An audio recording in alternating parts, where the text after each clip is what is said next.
अहबाब जी वकार बनी इसराइल का गुनाहगार हो और 200 साल उसने गुनाह किए हों और सिर्फ इसमें मोहम्मद की ताजीम करे, उसको चूम कर आंखों से लगाए। खालिक़े कायनात फरमाता है, ए कलीम, लोगों की नजरों में गुनाहगार होगा, मेरी नजरों में मेरा यार है, इसलिए कि इसने मेरे यार के नाम की ताजीम की है। मूसा कलीमुल्लाह का दौर है, उनके दौर में एक बड़ा गुनाहगार शख्स है बनी इसराइल का।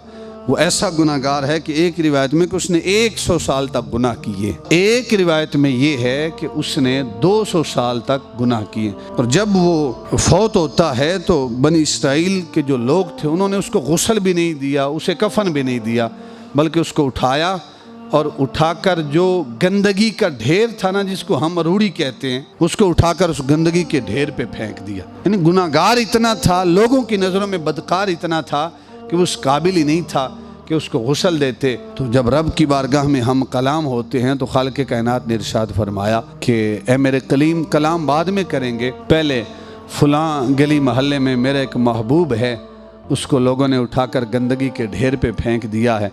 ए कलीम, पहले जाओ, उसको उठाओ, उसे गुस्ल दो, उसे कफन दो, लोगों में ऐलान करो जो जनाजा पड़ेगा मैं उसको भी बख्श दूंगा। पहले ये काम करो, फिर बाद में आकर मुझसे हम कलाम होना, अपनी बातें बाद में करेंगे। मूसा कलीमुल्लाह वापस आए, जब उस मुकाम पे पहुँचे तो उस शख्स को देखा कि ये तो बदनाम ज़माना शख्स है कि जिसको लोगों ने गुस्ल देना भी गवारा नहीं किया, कफन देना भी गवारा नहीं किया।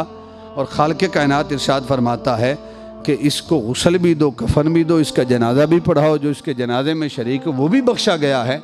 तो चूँकि रब की तरफ से हुक्म था फ़ौरन तामील की, आपने उसे गुस्ल भी दिया, अपने हाथों से उसे कफन भी दिया।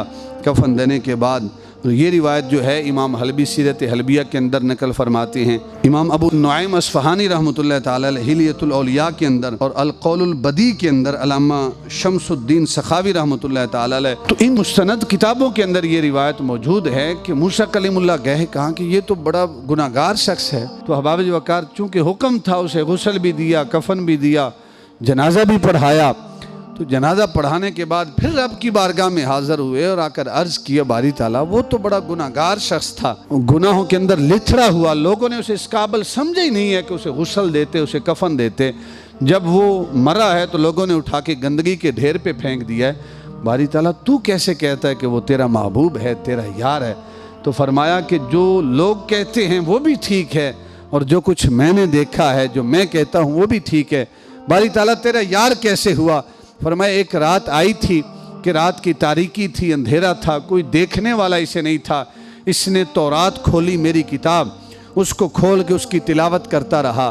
तो तिलावत करते करते करते करते जब मेरे महबूब का नामे नामी इसमें गिरामी मोहम्मद आया ना, इसने तौरात को उठाया और तौरात को उठा के जहाँ मेरे महबूब का नाम लिखा था फ़क़ब्बलहू, इसने मेरे महबूब के नाम को बोसा दिया। और बोसा देने के बाद ववदअहू अला ऐनैहि, पहले उसे एक आंख के साथ लगाया, फिर दूसरी आंख के साथ लगाया। ए कलीम, था तो गुनाहगार, था तो सियाकार, लोगों की नजरों में इतना बड़ा फासिक था कि लोगों ने उठाकर इसे गंदगी के ढेर पे फेंक दिया है।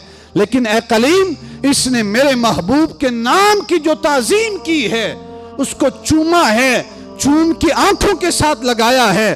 फरमाया, कलीम, मैंने इसके 200 सालों के गुनाह भी माफ कर दिए हैं और जन्नत के अंदर इसका ठिकाना भी बना दिया है।